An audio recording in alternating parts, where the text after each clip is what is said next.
மதுரையில் ரீசெண்டாக திறந்திருக்க இந்த புது வெஜ் ரெஸ்டாரண்ட்டுக்கு தான் இன்றைக்கி நம்ம ட்ரை பண்ணலான்னு வந்திருக்கோம். இந்த ரெஸ்டாரண்ட்டோட பேர் தான் கைலாஷ் பர்பாத்.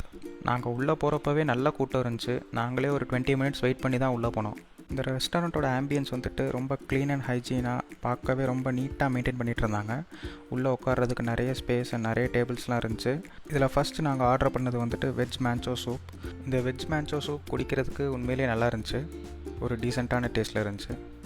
அடுத்தது நாங்கள் வந்துட்டு ஒரு ஸ்வீட் கார்ன் சூப் ஆர்டர் பண்ணோம். இதுவும் 1/2 தான் ஆர்டர் பண்ணோம். இந்த சூப்பும் ஒரு நார்மல் டீசெண்டான டேஸ்ட்டில் இருந்துச்சு. அதுக்கடுத்து நாங்கள் வந்துட்டு 2 மசாலா பாப்பாட் ஆர்டர் பண்ணோம். மசாலா பாப்பாட் ஸ்டார்டருக்கு சாப்பிட்றதுக்கு நல்லா இருந்துச்சு. அப்புறம் கொஞ்சம் டிஃப்ரெண்ட்டாக ஏதாவது ட்ரை பண்ணலாமேன்னு சொல்லிட்டு ஒரு ஸ்பைசி பாஸ்தா ஆர்டர் பண்ணியிருந்தோம். ஸ்பைசி பேரில் மட்டும்தான் இருந்துச்சு. பாஸ்தா டீசெண்டான ஒரு டேஸ்ட்டில் இருந்துச்சு. அடுத்தது நாங்கள் வந்து 2 கிரேவி சொல்லியிருந்தோம். ஒன்று வந்து கடாய் பன்னீர், இன்னொன்று வந்துட்டு மஷ்ரூம் டக்காடக்னு. பேரில் டிஃப்ரென்ஸ் இருந்துச்சு, ஆனால் டேஸ்ட் வைஸ் ரெண்டுமே ஒரே மாதிரி தான் இருந்துச்சு. ஒரு வித்தியாசமும் பெருசாக தெரியல. சாப்பிட்றதுக்கு நல்லா இருந்துச்சு.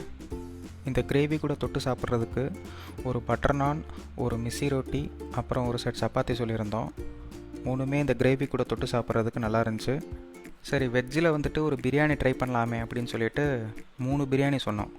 ஒன்று வந்துட்டு கேபி ஸ்பெஷல் பிரியாணி, அப்புறம் வந்துட்டு ஒரு ஹைதராபாடி பிரியாணி, அப்புறம் ஒரு பன்னீர் டிக்கா பிரியாணி. 3 பிரியாணியுமே ஒரே டேஸ்ட்டில் தான் இருந்துச்சு. எனக்கு ஒரு வித்தியாசமும் பெருசாக தெரியல. நான் சாப்பிட்றதுக்கு ஒரு ஓகேவான டேஸ்ட்டில் இருந்துச்சு.